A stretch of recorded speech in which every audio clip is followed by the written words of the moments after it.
Alright, so now that you finally picked a server, you can now go to your next big decision, which is, do you want to be Horde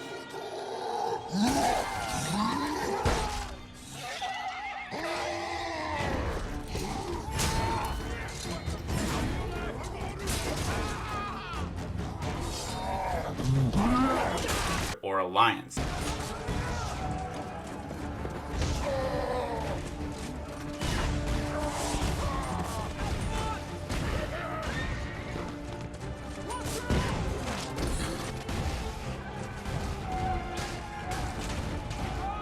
As you can see, I am a Horde player. Here is my little mage that I put some 11 hours into. Let's go ahead and click create a new character though, as this will be blank when you first show up, or it may just directly bring you right here. So now you can pick between Alliance and Horde. So Alliance are kind of noble, they work together, they're trying to vanquish the evil, they're always like, you know, like up and up civilization and such. The Horde on the other hand are all like a fragile alliance between all of them. They have an orc war chief who's in charge, kind of. It's really only because he's the strongest, where like their clan is the strongest.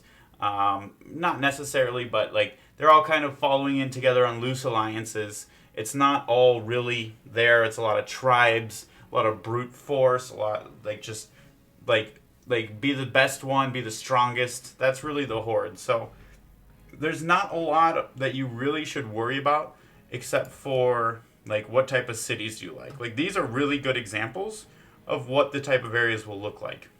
So this is actually in This is actually in Stormwind for the humans. So it's really nice and built up. The dwarves have kind of like underground, you know, mountains. They the night elves are very like mystical and forests and natural, and they like moonlight and moon wells.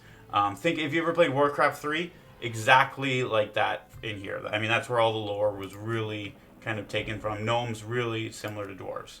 But then you click the Horde and you see it's like a battle flag that's like with holes in it. It's ripped and torn, and there's spears. There's war. They're very like it's out in like kind of like the desert, not really, but a little bit. Undead are more like crypts and graves, because they're all raised humans who have died and they've come back. Then you have the Taurens who could probably fit in an alliance if you're honest. They're very loyal and strong, but they also live in this very similar terrain. And then the trolls are very similar to the orcs. So really, you want to pick between Alliance and Horde. It really will say which continent you're either on. You're either on one continent is Horde or the other is Alliance, mostly. I mean, obviously you go back and forth. But, so those are the real choices. You can pick between male or female of anything that you want. There's no actual differences here, except for cosmetic. So you really make sure you get on your same group with your friends for Alliance or Horde. A lot of people... Alliance used to be very, very popular, but now Horde is much more popular. But that's a lot of according to polls. We'll have to see where the lines actually shook out. There are a few advantages. I think overall, if you're really min-maxing, Alliance has more advantages than Horde. They also have there's a thing called Alterac Valley, which is super skewed to Alliance. You will almost always win, whereas Horde you will almost always lose. And that has nothing to do with their individual playing or whatever. There are some minor differences, but really don't pick based on like where they are. Just really pick on what lore you like, where your friends want to go. You know, do you enjoy this character model, or do you want to be a night elf? You know, so really just pick based on those. You can look over here for all the specific things that they get. They each get little different things. I mean, if you're min-maxing, usually a lot of people will either pick Orc or Undead for like player versus player. For Undead is a bit stronger. Tauren, if you want to be a warrior and you want to be the best because they get improved health. And on Alliance, if you want to play min-max, just be a human. They have the best racials. I think they have the best racials in the game. So they are actually pretty much the strongest. So yeah, there is that decision. Alliance versus Horde. Go with what you like. Don't min max. Really, in the long run, it's not going to matter when you're level 60 if you have this versus this, unless you're like a top 1% player. Then it really matters.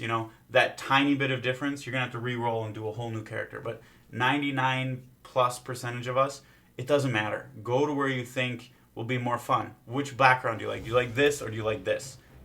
That is like enough. Do you like blue? Like just look at the flags on the outside. You can see it's all tattered and like looks like it just came through battle, and this is all pristine and clean. So really just pick on those factors. Don't worry so much about that. Like pick which one you like. I've played all of them. I generally play undead. I played orc and troll and tauren, and then I like night elves as well. So that's really what I played. Just pick whatever you like. It's pretty simple. Alright, so now that you've picked either Horde or Alliance, or you're like me and you'll think about it and decide after going back and forth about 100 times later on, now let's get into the classes, which are pretty much the same from either side too.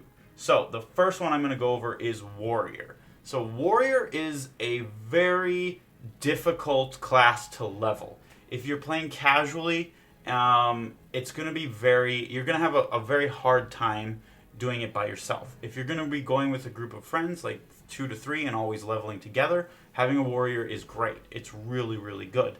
If you can make it to 60, life is really, really good. You have a lot of great options. There are the best tanks. They're the best DPS if you have enough gear. Really very, very, very strong option. Very, very hard to level. So I've leveled to like 20 multiple times. Warrior like almost doubles the amount of time.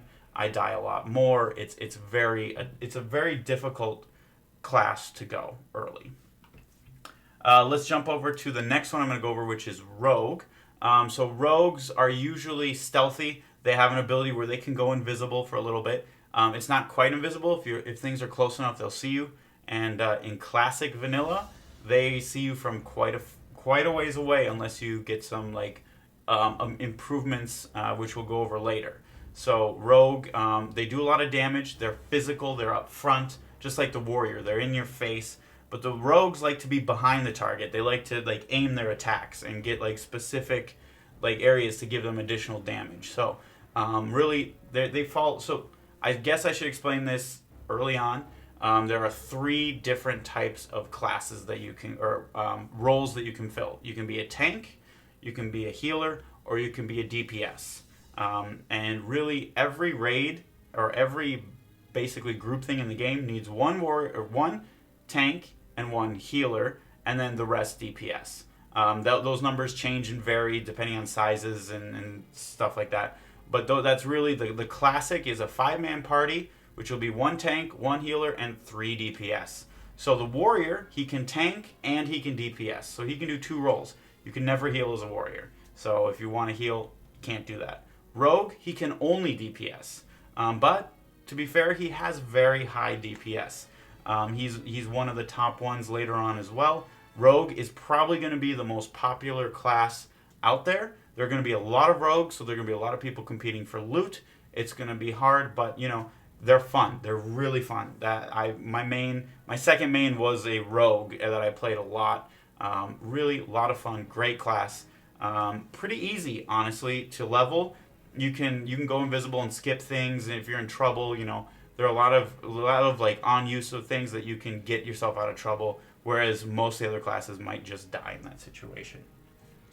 So the next one we're going to go over, we have to shift to a different one here, is going to be a hunter. So the hunters are going to be the best levelers in the game. If you're looking who is the first max level, which will be level 60, 99 times out of 100, it's going to be a hunter. They have an ability where they can get a pet, and the pet can go ahead and tank everything. So the pet can be like, it doesn't fulfill a role as a tank in group situations, but for you just solo situations or small group situations, it can do that. It can do it great. You never really take damage. You don't have to worry about a whole lot of things, and you can keep going, very little breaks. If you want an easy time leveling and really getting a feel for the game, I strongly suggest Hunter. It lets you make a lot more mistakes and still do well. Again, they are only DPS, so they can only do damage. They're never going to heal or tank. But honestly, I would strongly suggest a hunter to a lot of people out there. They're also their armor choice that they can wear starts out as leather and then goes to mail. It doesn't compete with a lot of things, so it really is pretty easy to get loot, and a lot of people like them. They're not the greatest in damage, but they hold their own. So this is part 2 of my intro guide. Hopefully you guys enjoyed it. I went over if you want to pick Horde or Alliance, which is a huge choice, and then the first 3 classes, the Warrior, Rogue, and Hunter. You know, the next classes is going to be in the next video that we'll be posting. Remember to like, comment, share, and subscribe. Please let me know if you like this. Hopefully you guys watch till the end. It actually really helps how far you guys watch it. Let me know in the comments below if you agree, disagree, if you think I'm a complete idiot. Please let me know. And as always, thanks for watching.